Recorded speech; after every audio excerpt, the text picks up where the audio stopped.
Candyman, Candyman, don't even say it. Candyman was a really, really good movie.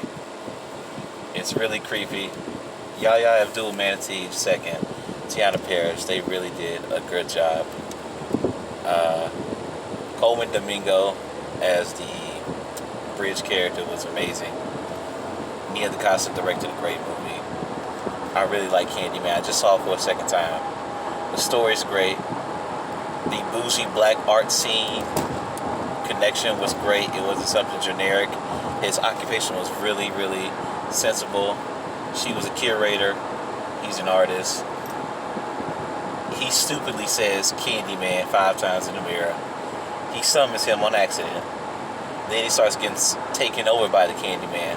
And it turns out that he is actually a muse of the Candyman because he's a part of the original lore of Candyman. And so he finds this out. He slowly descends into darkness, as you would know. And he starts getting more and more into the honeycomb hideout on the right side of his body because he's morphing more and more. He freaks out, has a little spaz attack on a art critic.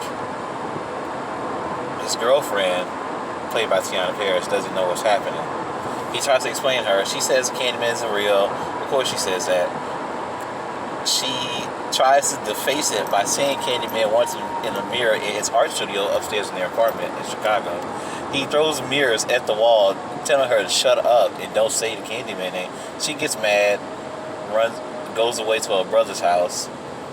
They talk it out. He comes back, goes to a dinner party, misses that up because he finds out that the critic that he was talking to later that day, before that dinner party, got killed, and he knows it was the Candyman.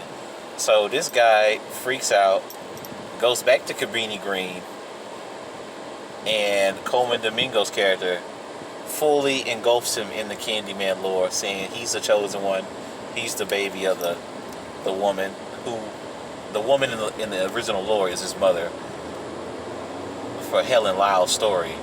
And towards the end, I'm skipping around. Towards the end of the movie, he's full on honeycomb hideout Candyman. He's not himself anymore. Coleman Domingo character cuts his arm off, or part of his arm off, sticks the hook in there, and he now becomes the Candyman.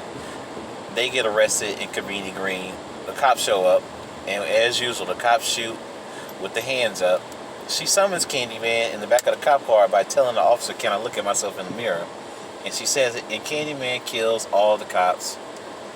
And she escapes with handcuffs on her hands, and Candyman looks in the face of her and says, "Tell everyone."